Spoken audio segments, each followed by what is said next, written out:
Mayoral Memo with Matthew Dickerson from Dubbo Regional Council.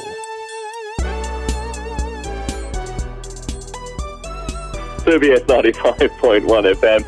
Turning our attention now to Dubbo, we'll have a chat to the Mayor, Matthew Dickerson, who joins us on the line. Good morning. Good morning. How are you going this morning? Yeah, well, thanks. How was your weekend, Matthew? Busy as always, which is what we want to see. It's always lots of things happening around Dubbo. We've got golf championships at the moment, bowls championships coming up this week. So it's been a very busy weekend and a busy week coming up.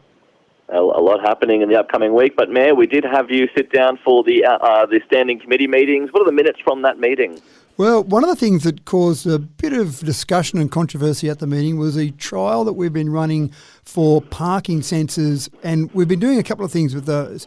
The old days of someone walking around, putting a bit of chalk on the front tyre of someone and then coming back an hour and a half later and checking on that, I think are probably just about gone. And we've been doing two different trials. One was an in-ground parking sensor, so literally a device buried in the ground under 150 parking spots in Dubbo.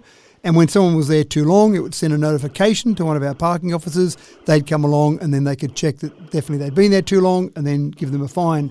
We issued 1,852 infringements using that method from August 2022 till February this year. So we're deciding whether or not we go ahead with that trial, keep going, or maybe expand that trial. But the other one that I found fascinating, I jumped in the car and went for a drive with them one day, and it's automatic license plate recognition. So as you drive around, the parking officers literally drive around the streets of Dubbo, and it takes photographs of all the actual number plates. And then as you come back, say, an hour and a half later in a 1 hour zone, it takes photos again. And I was amazed at how many people were parked outside their time frame. So during the small trial period, they scanned 157,191 vehicles. 2,413 time violations were detected. Now, we didn't find those people. It was just a trial of that technology, but working out whether we go ahead with that was the interesting part. Some councillors weren't happy. They said it's not popular when you go and find people, but at the same time, you need turnover of cars in our CBD to keep the businesses strong. So that'll be an interesting one to see where we go with that. Mm-hmm. Well, we have also had an update for the fluoride dosing system at the John Gilbert Water Treatment Plant. Construction, or at least establishment of the construction, is essentially going to start later this month with an eye to conclude it by September. So that sounds like it's progressing quite well and on time. It's progressing. It's not on time, though. It's a little bit disappointing. We were hoping to have fluoride dosing just about be ready to be back up and running now, but there's been some delays on that. We've changed the methodology. You used to use liquid fluoride, but that's a bit dangerous to store, so we've now gone to a dry form of fluoride. So there's been a bit of a delay in that whole process, in the design of that process. As you said there, the construction will start at the end of this month and then by September this year. So I do apologise to the community there.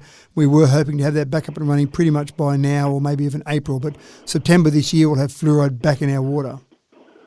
Now, because we have a couple more minutes, if you wanted to elaborate on any more minutes we have, of course, you did have the Water Quality Action Plan update, the building summary. What else went down in that meeting? Well, I'd actually prefer to talk about something just slightly different, if I may. We had a Regional Cities New South Wales meeting last week in Albury and Wagga, and of course Bathurst is one of our 15 member cities. Bathurst was there, David Shirley was there at that particular meeting. But that's always fascinating when we get out to some other areas. We do this once a year where we go and visit some other cities in our group. So last year we went to Lismore and Tweed to have a look at those two cities after their devastating floods.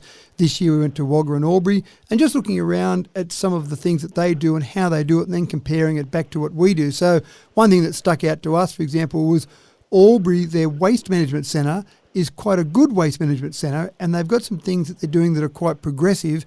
And their tip shop, for example, where you basically get to recycle some of that stuff, every council's looking at how they could do their tip shop. The way they do theirs is they've got 6 different local government areas that bring all their waste products through to Albury. So they're basically the waste management centre for the whole area. And by that sheer volume, they get enough volume coming through then that they've got a tip shop where you can buy old push bikes or old cutlery, old glasses, that type of thing, not eye glasses, but drinking glasses.